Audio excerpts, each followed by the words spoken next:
I found out as a young teenager that my mom and dad tried to manually abort me, and I just wanted to belong.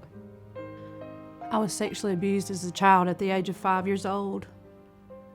On the outside, I looked normal, but on the inside, I had a very dark, dirty secret. I started using drugs when I was 13 years old. I wanted to be part of the in crowd and belong to someone. So, and that's what they were doing. They were smoking weed, and that's how it all started. I turned my back on my daughter when she was 5. The only other option for her was to live with her alcoholic father, and I chose drugs and men over her. It stole my identity, it stole who I was. It decayed my heart. I was just existing, I was empty. I've always felt perverted and dirty. I've never felt like I was clean inside. I had no identity. At 5, I was molested. My main drug at the end that I used was crack cocaine because it was a very quick numbing of everything, but up until that point, it was anything. I was sexually abused at the age of 5 by my mother's first husband. I started out with smoking marijuana, and I smoked crack before, used cocaine, but whenever I started using meth is when I really found what I really liked. I was 44 years old, 25 years living homeless, prostitute, crack addict by then. And at 44, I was abducted by a gang, and I had a very traumatic gang rape. And so I just remember crying out and asking God to help me, that I didn't want to die Jane Doe, and that I'd do anything if He would just help me. I'd been in jail, in and out of prison for 10 years. I was in jail, and my daughter sent me a picture of her crying. And when she sent that picture to me, it just changed my life. I said, I've got to do something different. I've got to do something different with my life. So I found the Potter's House. We're the Potter's House for Women. We are a Christian discipleship program, a nonprofit residential program that treats women that have been addicted to alcohol, drugs, pills, any kind of addictive behavior. We are not a rehab. There are just thousands of rehabs across the country.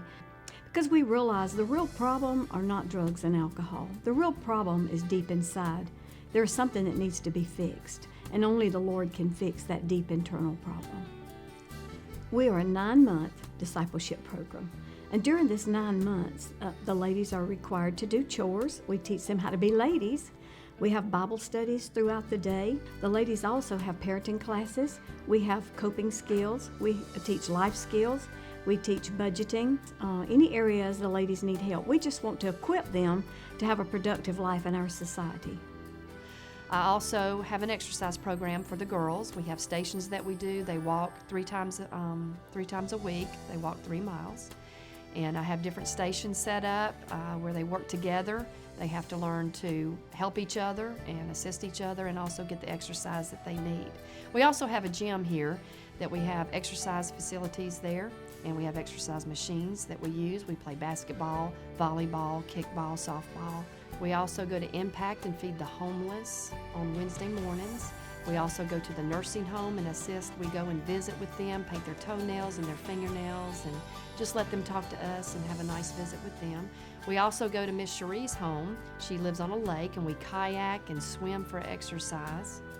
So we do a lot of great and fun activities. There's been a film made about the Potter's House called Virtuous.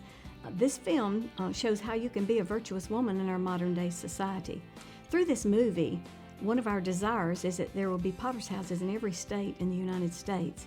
We really need more places that teach women how to be ladies, not just how to get off drugs, but how to really live a productive life. We are already growing. We're very excited because we already have Potter's Houses that have been established, and we're working with others, even at the present time, to form new Potter's Houses. And we hope in the future that we'll be able to establish many more across this nation. I would say my favorite part about the Potter's House is probably Miss Cherie's groups, because she taught me so many things. It's beyond words. I can't even begin to describe how amazing and how alive the Bible come to me whenever I started going to her groups. I learned who the Lord was. I learned He was real. I learned how to walk with Him and apply it daily, not just periodically, but I learned how to be a disciple of Christ. My daughter, the one I turned my back on, after years of being angry, she has come around and we have a relationship. She calls me when she needs prayer. She sees the walk. She sees the Lord's work in my life. What God is doing in my life today is He's showing me how to walk and how to be this woman of God that He's creating in me. And I've got my family back. I'm learning how to take my position back in my family and to live a life. I never dreamed I could be a woman, much less a woman of God.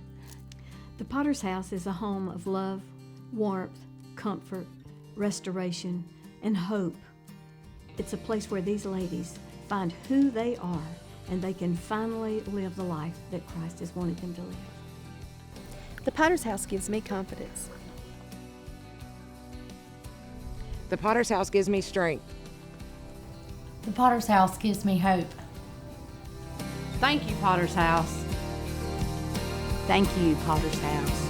Thank you, Potter's House!